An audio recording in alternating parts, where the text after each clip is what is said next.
Two hands seized a fistful of silver hair and yanked. An old woman's body slammed down onto a long wooden table, plates scattered. A cup rolled off the edge and shattered on the floor. She tried to lift her head and a palm shoved it back down. Around her, a hall full of people laughed. Somebody kicked a dog. The animal yelped and dragged itself under a bench. The old woman didn't cry out. She just breathed, slow and steady, staring at nothing. Her name was Maeve Thornwood, and 3 hours earlier she'd walked through the front gate asking only for scraps. The man pinning her to the table was about to make the worst mistake of his life, because the doors at the far end of that hall were about to open. What walked through them would bring every laughing mouth to silence. Stay with me on this one. Let me take you back 3 hours to before any of that happened.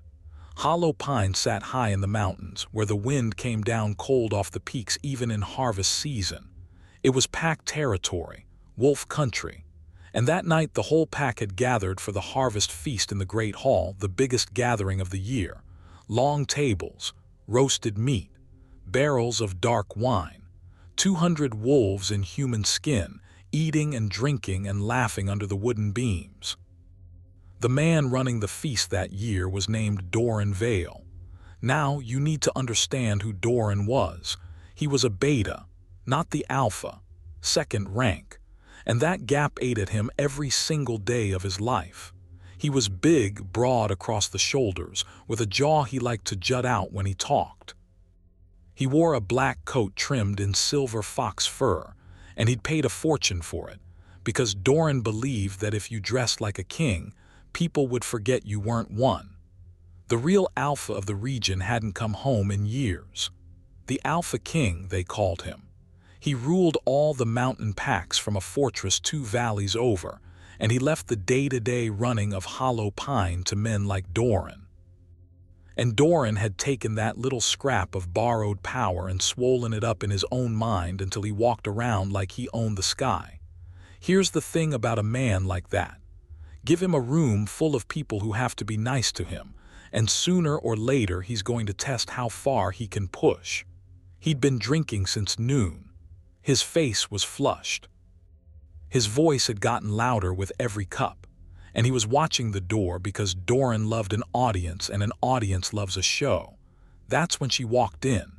The old woman came through the front gate slow, leaning on a crooked walking stick. Silver hair matted from the road. A gray cloak worn thin at the elbows, mud on her boots up to the ankle. She looked like she'd been walking for weeks because she had. And at her heels, limping on 3 good legs, came a wolfhound. Big animal, gray and shaggy, one back leg dragging like it had been hurt long ago and never healed right. The old woman had a hand resting on the dog's head, and the dog stayed pressed against her leg like it was guarding her. The guards at the door moved to stop her. She lifted one thin hand. "I mean no trouble," she said. Her voice was quiet, but it carried. "I've been on the road a long time. I smelled the food. I only came to ask if there were scraps, anything you'd throw out, for me and the dog, that's all." One of the guards, a younger man, actually softened. He looked back over his shoulder, unsure. In the old ways of the pack, you fed a traveler. You didn't turn away someone hungry at your door. That was law older than any alpha. Hospitality. It was sacred, but Doran had already seen her, and Doran smelled a show. "Well, well," he called out, and his voice cut across the hall. Heads turned. "What crawled in out of the cold?" The laughter started small. A few of his men, the ones who always laughed when Doran wanted them to. He stood up from the head table, cup in hand, and walked toward her, and the whole room felt the temperature change. Now the old woman didn't flinch. That's the part people remembered later. Doran was a big man, and he was coming at her with that grin, and she just looked up at him with pale, tired eyes, and she waited. "You want scraps," Doran said. He said the word like it tasted bad. "You walk into my feast, my hall, on the biggest night of the year, and you beg like a dog in front of my whole pack."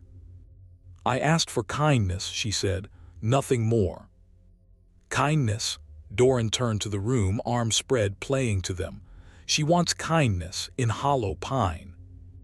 Do we look like a charity to you, old woman?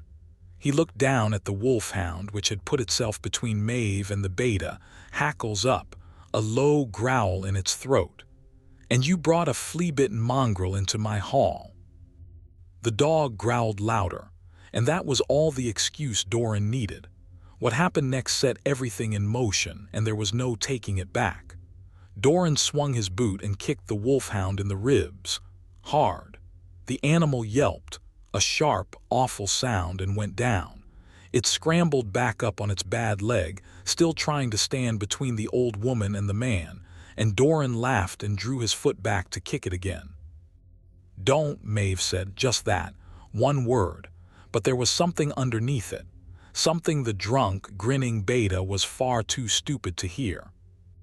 A person paying close attention would have caught it, the way her voice dropped, the way her spine straightened just a little. This was not the voice of a beggar, not really, but Doran wasn't paying attention. Doran was performing. Don't, he turned back to her, delighted.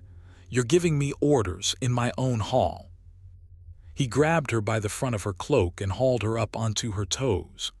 The wolfhound lunged, and two of Doran's men caught it and dragged it back by the scruff, and it fought them the whole way, snarling and twisting.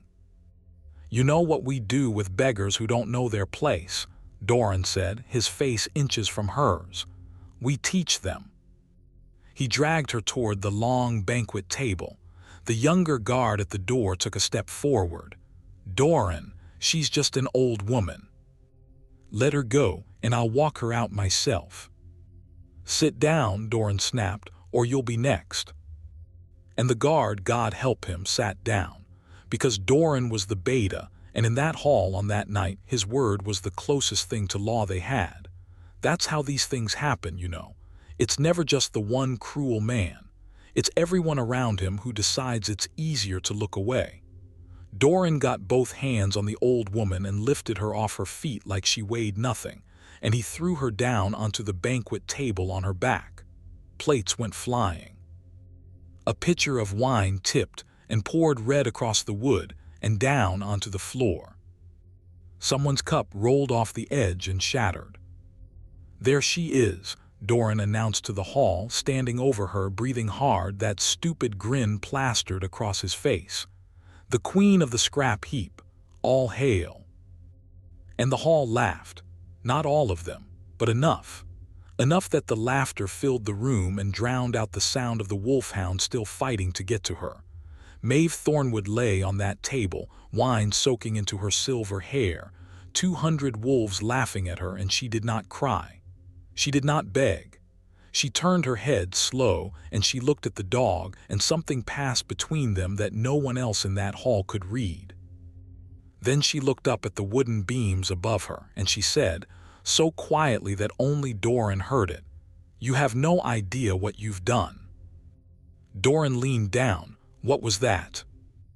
I said, she repeated louder now, and this time her voice did not shake at all. You have no idea what you've done. For just a second, just one, something flickered across Doran's face. Doubt.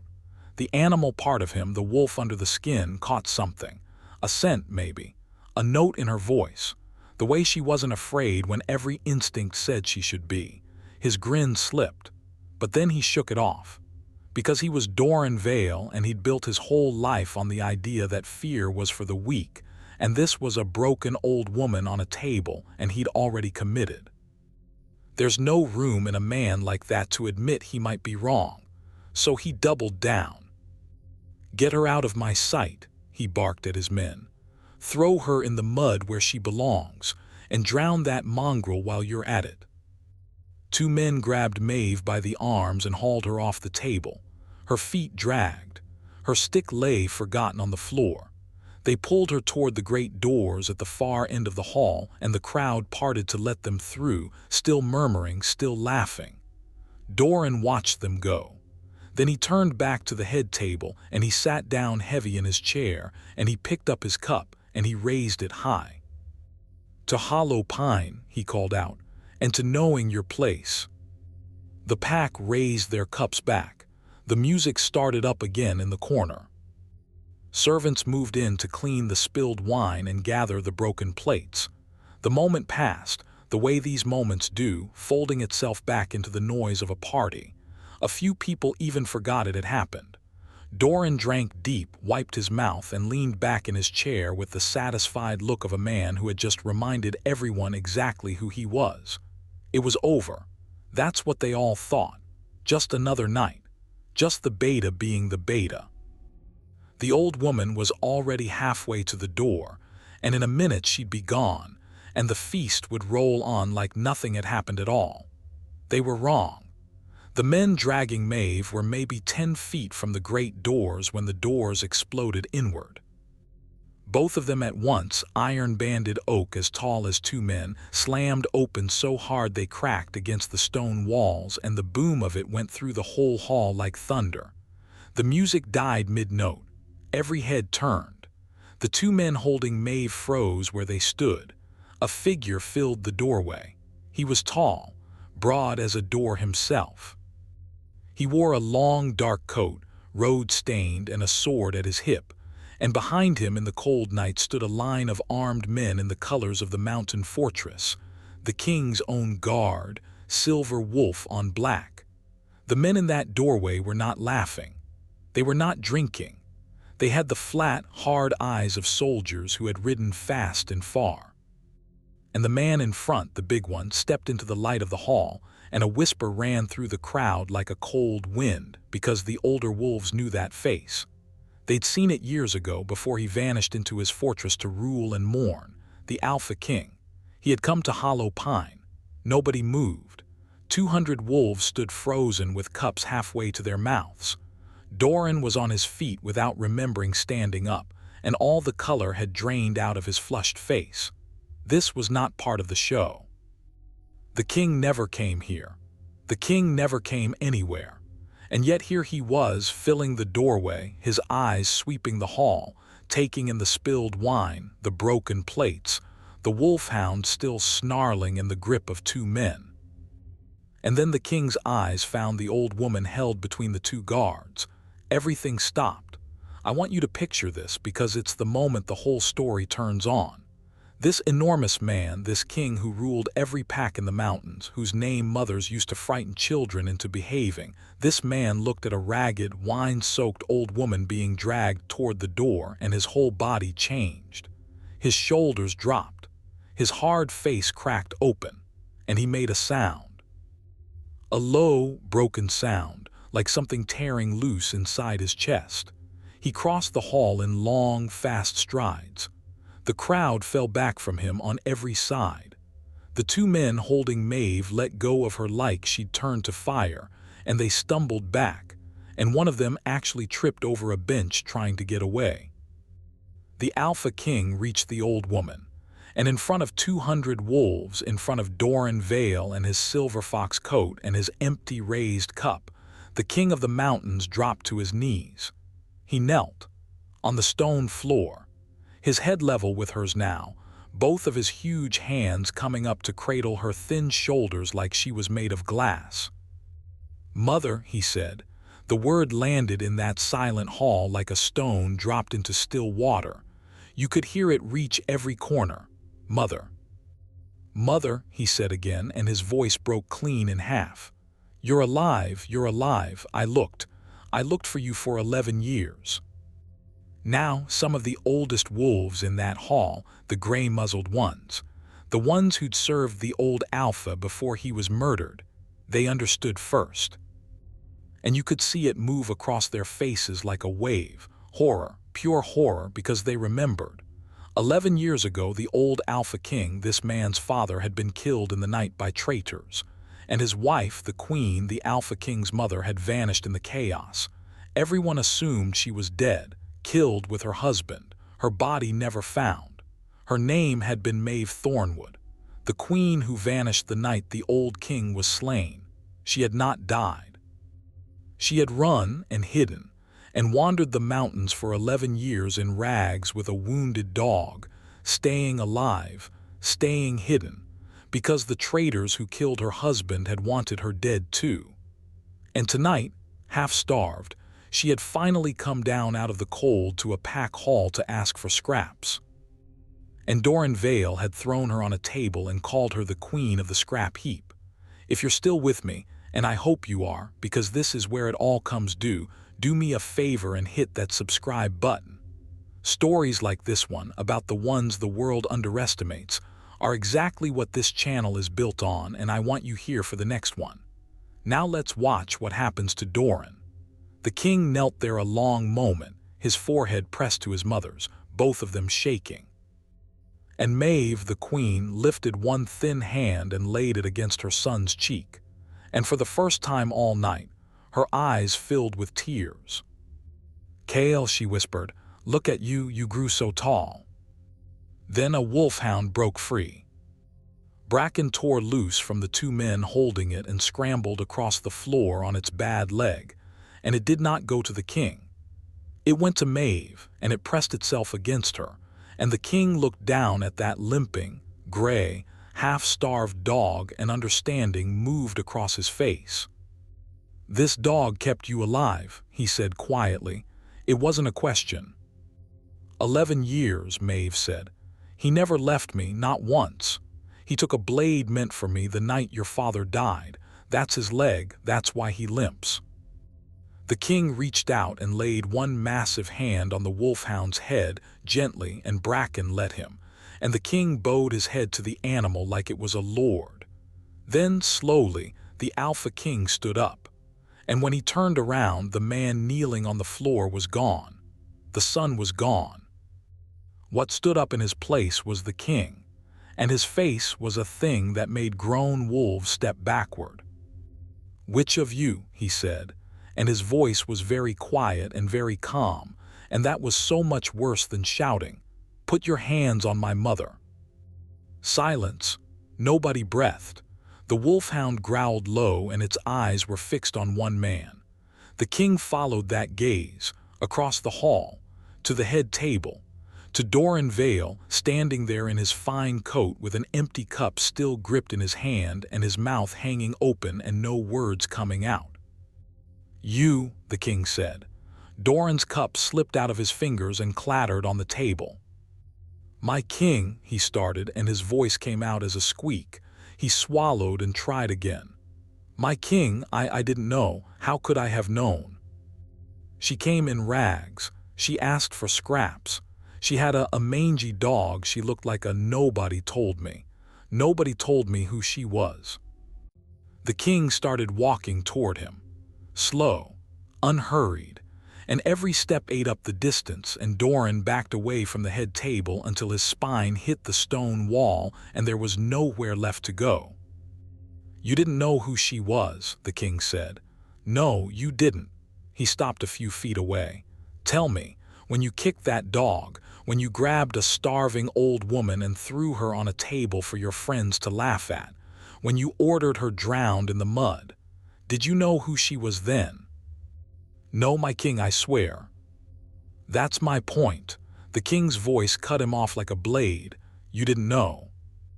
You thought she was nobody, a beggar, the lowest thing that could walk through your door, and knowing that, believing that, you did it anyway."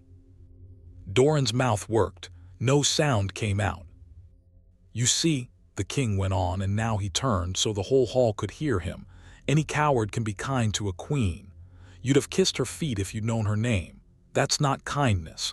That's fear dressed up as manners. What a man is, what he really is, you only find out when he thinks the person in front of him can't hurt him back." He looked around the hall at all of them, at every face that had laughed. "Tonight I found out exactly what this pack is. Now here's the thing you have to understand about that room. It wasn't just Doran who'd done wrong. 200 wolves had watched an old woman get thrown on a table, and most of them had laughed, and not one of them had stood up. Not one, except a young guard by the door who'd been told to sit down and had. The king saw all of it, and he knew. "My mother walked into this hall," he said, "and asked for scraps. That is all she asked for, bread you were going to throw away. And this pack, my pack, kicked her dog and threw her on a table and called for her to be drowned, for sport, on a full stomach." He let that sit. "So before I deal with this one, I want to know something. I want every wolf in this hall who laughed tonight to look at my mother's face. Look at her.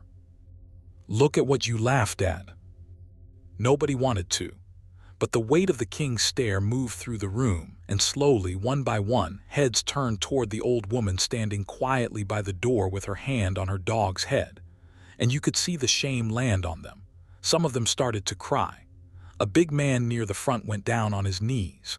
Then another. Then a whole section of the hall, kneeling, heads bowed, and a low sound rose up, wolves whimpering, the sound a pack makes when it knows it has betrayed its own. Maeve watched them kneel. Her face gave away nothing. Doran, seeing the whole hall go down, dropped to his knees too, fast, hands pressed together. "My king, mercy, I beg you. I have served Hollow Pine faithfully for—" "Get up," the king said. Doran hesitated. "Get up," the king said again, "because I will not let you kneel next to men whose shame is real. Yours isn't shame. Yours is fear. You're not sorry you did it. You're sorry I walked through that door." He grabbed Doran by the front of that fine silver fox coat, the same grip Doran had used on Maeve, and everyone in the hall saw it, and he hauled the beta up onto his toes. "I could kill you," the king said, so only Doran could hear it now. "One motion. Nobody in this room would lift a finger. Some of them would thank me." He leaned in. "You'd like that better, wouldn't you? Quick, clean, over." Doran was shaking. "Please." "No," the king said. And he let go, and Doran dropped back onto his heels. "That would be a mercy, and you don't get one." He turned to his guards at the door. "Take his coat." 2 soldiers came forward and stripped the silver fox coat off Doran's shoulders. Underneath he stood in a plain shirt, sweating, ordinary, suddenly small. "Here is what will happen," the king announced, and his voice filled every corner of the hall. "Doran Vale is stripped of his rank. As of tonight he is not a beta. He is not anything. He is the lowest wolf in Hollow Pine, and he will stay the lowest for the rest of his life." He turned to face his mother, and his voice changed, not soft but formal, the way you speak of law. "You asked for scraps," he said to her, "so that is what he will give." For the rest of his days, Doran Vale will keep the poorhouse at the mountain gate. Every traveler who comes cold and hungry to Hollow Pine, every beggar, every ragged stranger with a limping dog, he will feed them, with his own hands. He will wash their feet and fill their bowls and give up his own bed if there is no other. And he will do it not knowing which of them might be someone who matters, because that was always the point. That was the only point. The hall was silent. "And if I ever hear," the king went on, "that one hungry traveler was turned away from that gate, or mocked, or made to feel like less than a guest, I will come back to Hollow Pine. And that day there will be no poorhouse for him to run. Do you understand me, Doran?" Doran, tears and sweat running down his ordinary face, nodded fast. "Yes, yes, my king, I understand." "Then get out of my sight and go start." They led him away, not to a cell, to the gate, to the poorhouse, cold and empty, that he would spend the rest of his life keeping warm for strangers. And I'll tell you, in the years that came after, some of the men who saw him there said it changed him. And some said it didn't, that a man like Doran only ever learns fear, never kindness. I couldn't tell you which is true, maybe both, but that's not really the end of the story. The end of the story is the old woman by the door. The king crossed back to her. The hall was still on its knees, still silent, still waiting to learn its own fate, because they all knew, they'd all laughed. If the king wanted to burn Hollow Pine to the ground for what it did to his mother, no law in the mountains would stop him. He knelt again in front of her. "Mother, Say the word and this pack answers for tonight. All of them. You have only to tell me what you want." And Maeve Thornwood, the queen who'd slept in ditches for 11 years, who'd eaten roots and stolen eggs and kept herself alive out of pure stubbornness, who'd just been thrown on a table and laughed at by the very people now trembling at her feet. Maeve looked out at that kneeling hall for a long, long moment. Then she reached down and picked up her walking stick from where it had fallen. She used it to steady herself. And she spoke, and her voice was quiet again, the same quiet voice that had asked for scraps. "When I was young," she said, "I was the queen of these mountains. I wore silver in my hair and gold on my hands, and every pack in the range bent its knee to me.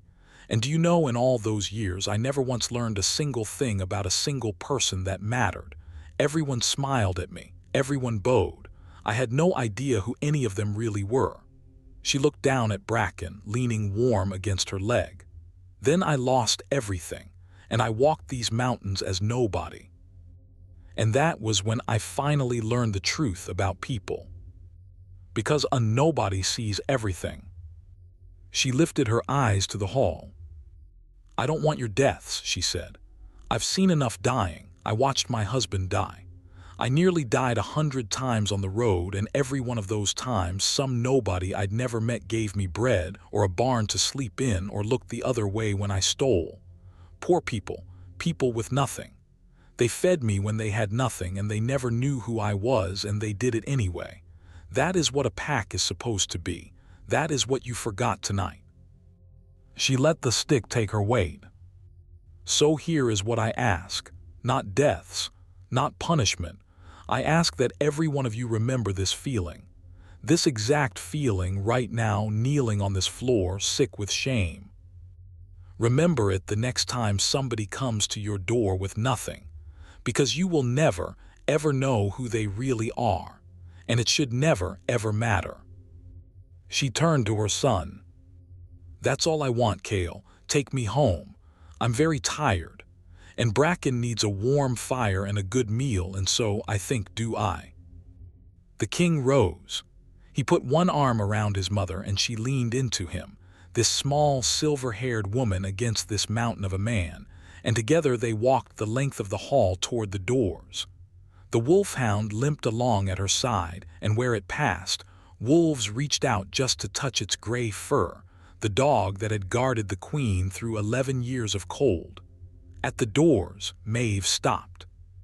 She looked back one more time at the long banquet table where she'd been thrown down, the wine still drying on the wood.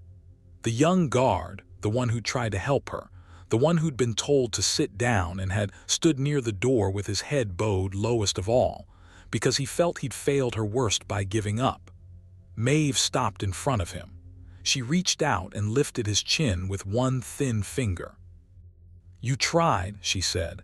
"In a room full of 200, you were the one who stood up. It wasn't enough, but you were the one." She patted his cheek. "Someday this pack will need an alpha who remembers what it feels like to be the only one who stood. Remember tonight, boy." And she walked out into the cold with her son and her dog, and the great doors closed behind them, and the pack of hollow pine was left kneeling in the wreckage of its own feast, learning a lesson it would tell its children, and its children's children, for 100 years. They say the poorhouse at the mountain gate never turned away a soul again. They say a broken man named Doran ran it until he was old, feeding every stranger who came, washing every traveler's feet and searching every ragged face for the one who might matter. And they say he never found that one, because that was the lesson. They all matter, every single one. And the old woman on the table, the queen of the scrap heap, she went home at last. She sat by a warm fire with an old dog's head in her lap, in a fortress 2 valleys over, with a son who never let her out of his sight again for as long as she lived. She'd walked in asking for scraps. She walked out having given the whole mountain something it would never forget. Funny how that works. The smallest, weakest thing in the room. And it turned out she was the one everybody should have been afraid of all along. Remember that, the next time someone comes to your door with nothing. You never know who you're really looking at.